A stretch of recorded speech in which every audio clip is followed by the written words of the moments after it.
Okay, so tax planning for solar rental. I've mentioned all these things. When you're thinking about doing this, you got to look at tax from passive activities. Many of our clients, they've got lots of losses from passive activities, so that could be a problem, right? You got to look at general business credit limitations, right?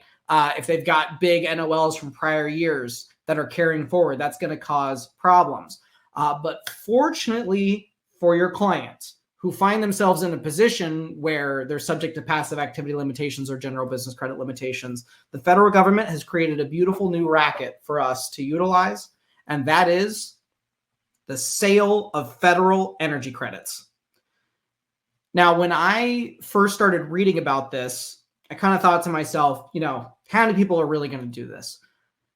And then in 2023, the data came in $9 billion of energy credits were sold between taxpayers in 2023. And for 2024, the projection is $25 billion of credits sold between taxpayers.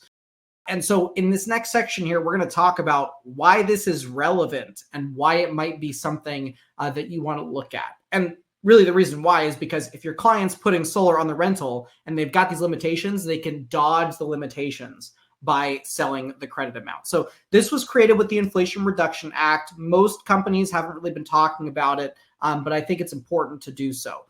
And sometimes this is referred to as a credit transfer election.